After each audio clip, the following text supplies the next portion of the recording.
उधर हरियाणा बीजेपी सांसद नायब सैनी ने राहुल गांधी और कांग्रेस पर जमकर निशाना साधा है। जनता टीवी के संवाददाता ने बीजेपी सांसद नायब सैनी से खास बातचीत की। नायब सैनी ने क्या कुछ कहा, सुनाते हैं आपको।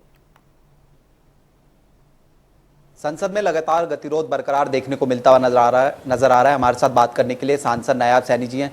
सर, आज भी हमने देखा कि किस तरीके से लोकसभा 4 बजे तक स्थगित हो गई शुरुआत होते ही, क्या कहना चाहेंगे सर? देखिए, कांग्रेस और गांधी परिवार, राहुल गांधी साहब, उनकी सोच वो लोकतंत्र से ऊपर है। वो संविधान को नहीं मानते, वो अपने आप को ही संविधान मानते हैं। उनकी सोच के अंदर आज भी जो राजवंशी थी वो गई नहीं है। वो आज भी ये सोचते हैं कि संविधान से ऊपर हम हैं, लोकतंत्र से ऊपर हम हैं। किस प्रकार से उन्होंने देश को बदनाम करने की कोशिश की है बाहर लंदन में जा कर के। उसके साथ साथ देश को तो बदनाम किया, परंतु उसने समाज को, एक विशेष समाज को टारगेट बना करके उसको भी बदनाम करने की कोशिश की, ओबीसी समाज को, राहुल गांधी साहब ने। और उसको लेकर के सूरत की कोर्ट के अंदर लगभग 4 वर्षों से एक केस किसी ने दायर किया उसके खिलाफ। ये हमारे समाज के प्रति अभद्र टिप्पणी राहुल गांधी ने की है कि वो माफ़ी मांगे। नहीं माफ़ी मांगता है तो कोर्ट के अंदर उन्होंने उसके खिलाफ आईपीएल दर्ज कर दी।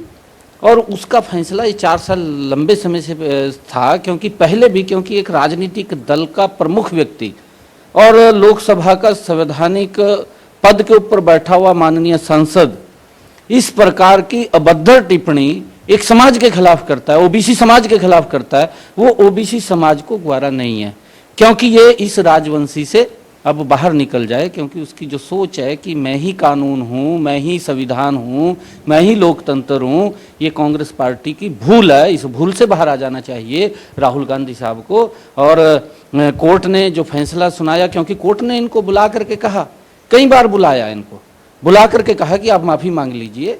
और कोर्ट का निर्णय है, वो कुछ भी आ सकता है। लेकिन टाइमिंग को लेकर सवाल उठाए जा रहे हैं कि कोर्ट ने 30 दिन का समय दिया था, लोकसभा सेक्रेटेरिएट ने जो है अगले दिन ही कहीं ना कहीं कार्रवाई कर दी। नहीं, देखिए, ये ऐसा नहीं है कि मैंने जो कहा है कि इनकी जो सोच है एक राज परिवार की सोच है, इससे बाहर निकलना पड़ेगा। क्योंकि ये संविधान की एक प्रक्रिया और संविधान का सम्मान करना वो हम सब का दायित्व है। वो राहुल गांधी का भी है, कांग्रेस का भी है। इनको संविधान को मानना पड़ेगा, संविधान को सर्वोपरि मानना पड़ेगा।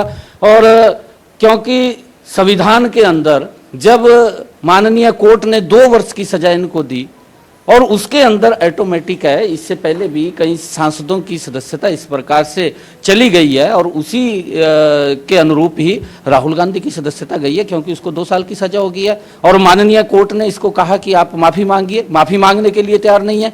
एक समाज को, ओबीसी समाज के ऊपर अभद्र टिप्पणी करना, उसको प्रताड़ित, अपमानित करना राहुल गांधी की ये फितरत रही है। और कांग्रेस कभी भी, क्योंकि इसके अंदर जो शुक्राणु हैं, क्योंकि इनके पिताजी ने भी, जब ओबीसी समाज के लिए लगातार ओबीसी के अधिकार की बात हो रही थी, तो राजीव गांधी साहब ने भी ओबीसी के प्रति जिस प्रकार से विरोध किया था लोकसभा के अंदर कि उसको अधिकार नहीं मिलने चाहिए, वो इनके दिमाग के अंदर बढ़ा हुआ है कि ओबीसी को अपमानित करना, ओबीसी के प्रति अभद्र टिप्पणियां करना। और ये लोग देश को जोड़ने की बात करते हैं, ये देश को तोड़ने की बात कर रहे हैं। ये जोड़ने की नहीं, तोड़ने की बात। जिस तरीके से कांग्रेस काले कपड़ों में जो है, आप कांग्रेस के तमाम सांसद जो है संसद भवन पहुंचते हुए जो है नजर आए हैं, और विपक्षी एकता जिस तरीके से दिखाने की कोशिश जो है अडानी मसले पर की जा रही है, उसको लेकर क्या कहेंगे सर? नहीं, देखिए, क्योंकि उसके लिए ये बार बार ये बात कही गई है कि जो व्यक्ति अगर कोई कानून से ऊपर अपने आप को करेगा, उसके खिलाफ कार्रवाई हो जाएगी। और नरेंद्र मोदी जी के समय के अंदर हर एजेंसी स्वतंत्र काम कर रही है, चाहे कोर्ट है, क्योंकि इनके समय के अंदर तो जो ये लोकतंत्र की बात करते हैं, इनके समय में लोकतंत्र कहाँ था? राहुल गांधी साहब, इनके ही प्रधानमंत्री डॉक्टर सरदार मनमोहन सिंह जी, जब उन्होंने कैबिनेट के अंदर बिल लेकर के आए, और बिल भी किसी विशेष व्यक्ति को बचाने के लिए वो बिल लेकर के आए, और इन्होंने लोकसभा के अंदर खड़े होकर के उस बिल को फाड़ करके वो फेंकने का काम किया। अरे, ये आप प्रधानमंत्री की गरिमा को भी अपमानित करना चाहते हैं?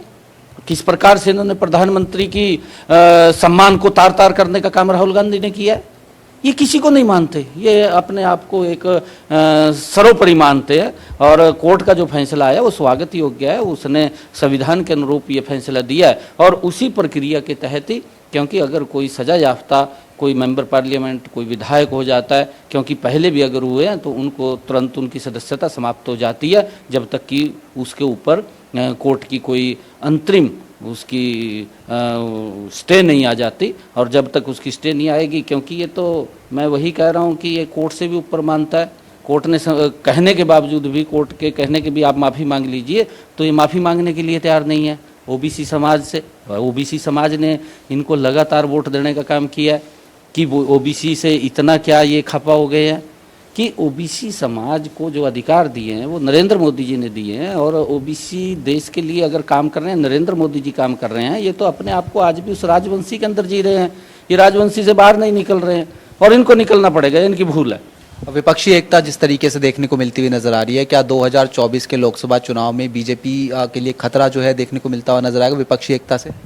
नहीं, देखिए, पहले भी कई बार विपक्ष समय समय के ऊपर इकट्ठा होता है इलेक्शन से पहले, और देश उस बात को जानता है।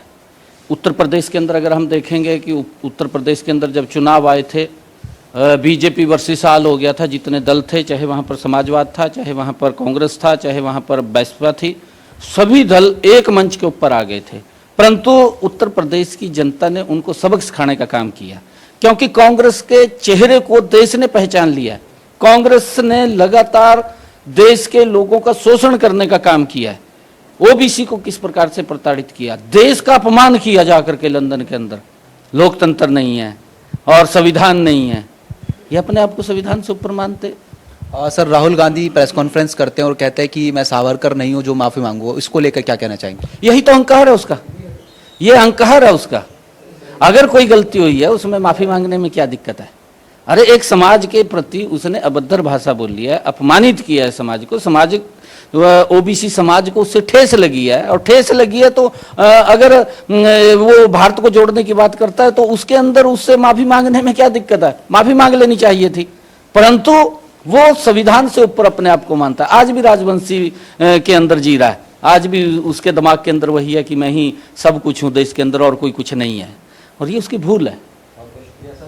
तो ये बीजेपी सांसद नायब सैनी जी थे जो जनता टीवी से खास बातचीत कर रहे थे। कैमरामैन चंचल गुप्ता के साथ स्पर्श शर्मा, जनता टीवी, दिल्ली।